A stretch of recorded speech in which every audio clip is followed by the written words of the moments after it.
So, papunta kami sa kabilang garahe. Nag-malfunction yung sa check engine itong ginagawa namin ABS. So, dito na lang kami sa gitna ng kalye. Hello, Mark Yakis. Kamusta buhay? Happy naman. Ayan, tanggalin yung ABS ni sir. Ayos na. Dali. Ayan, tanggal na. Okay na. Wala na. So, off. Pinahirapan kami nito. Dadalhin pa namin doon sa kabilang garahe sana. Hindi na umabot. Okay, start.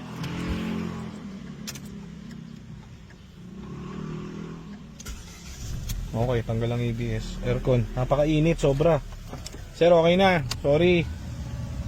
Hindi ka na, dadalhin pa naman natin. Dadalhin na rin natin, iikutan ko na sila. Mamaya tapos na sila.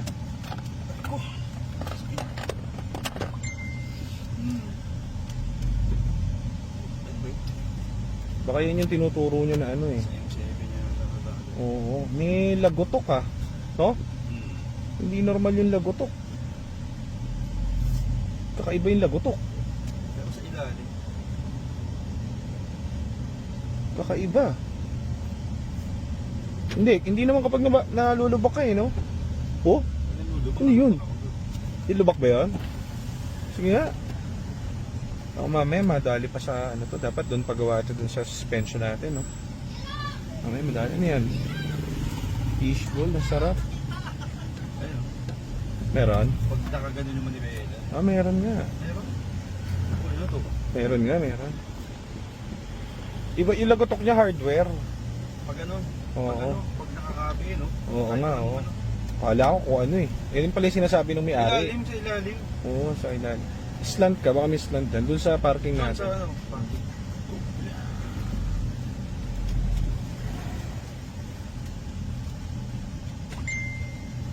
Tapos lang. Meron. ABS na.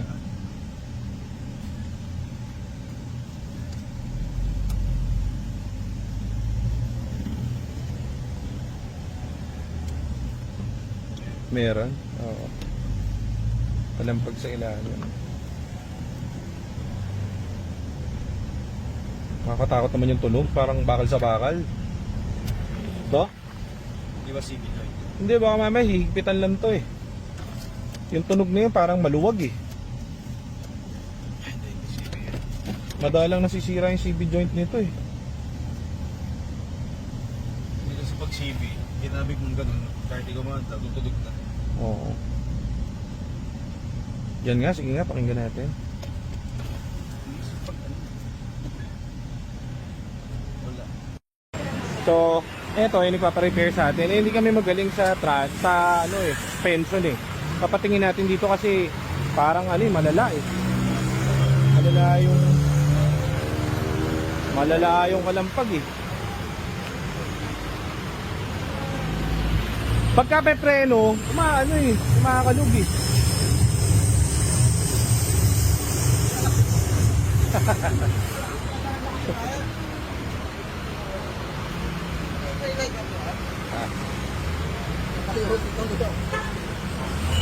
Relax lang. Hindi nyo ba ito nadaan dati sa lubak tapos mabilis kayo?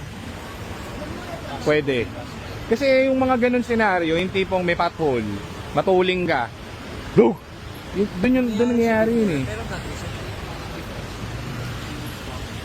Masisilip nito eh. Ayun yung sabi sa yung rap eh. Sila, itinali ko nila. Asan? Yan. Kasi yung lock niya kasi parang Yung ganon. Try natin kung meron tayong screw dyan. Ano, kita mo?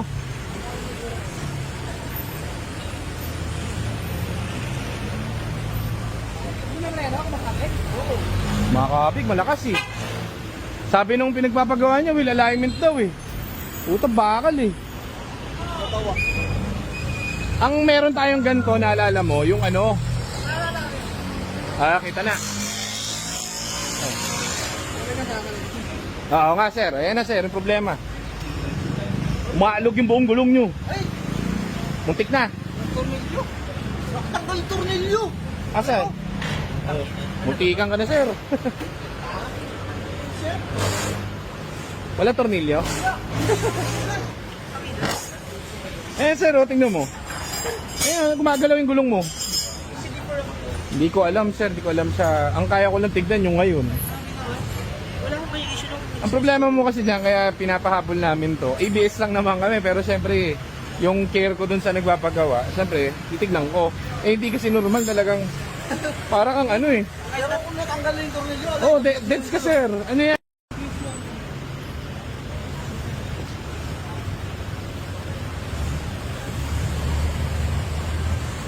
nalitan na yung tornilyo. Ha? Nalitan mo. Hindi, nagpagawa siya suspension eh.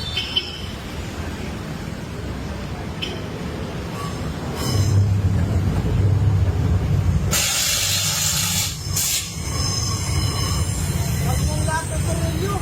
Lahat wala. Paano mandar eh? Paano mandar yan? Hindi na miscrash. Hindi kasi si Mark kanina nagdadrive eh.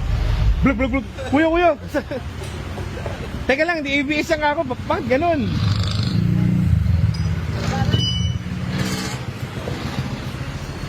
Tignan mo rin yung Oh, pati kabila. Pati kabila. Eh, sir, di na maalog. Oh, tingnan mo. Kanina umaalog. So, yung kotse mo anytime, pwedeng matanggal yung ano. Yan. Magulang ko pala. Hindi discrash ko. Oo. Lalo kung ano yan, above 60, tanggal yan. Tanggal yan, surbol.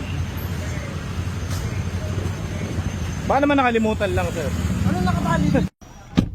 Ayos, at ang gastos. Tapos talaga ako sa ikikwento pa kayong... Nakatipid tayong malala. Ay, wala na nga. Oo, di ba? Konting-konti na lang. Lag-lag na. Babagsak to, sir. Loko. Si Mike kanina ngayon i-drive eh. Kuya, kung mag-drive. Imagine, Bulacan pa ako. Nag-skyway pa. Kaya nga eh. Relax ako. Eh wala, ganun talaga. Ibig sabihin, ano, love ka ni Lord. Love ka ni Lord eh. Ayun, wala yung tulog, sir. Oh. Tapos dumiretso yung ano, dumiretso. Okay na, left na eh. Pansin ko rin yun eh. Kumbaga yung mga simple kasi na ganung gawa, eh pag sa iba, ang single seat dun siguro siguro malinaw ng mga 60 eh. Kasi wala kang alam eh. Kumbaga parang, sige, basta magagawa. Eh putang biruin mo, kakabitan lang ng tornilyo, no? Kaya talagang ano ako dun sa M7 eh. Mamaya bibigyan ko na lang ng ano eh. Bayaran natin ng ano, sir, 500, pwede na yan, sir, no?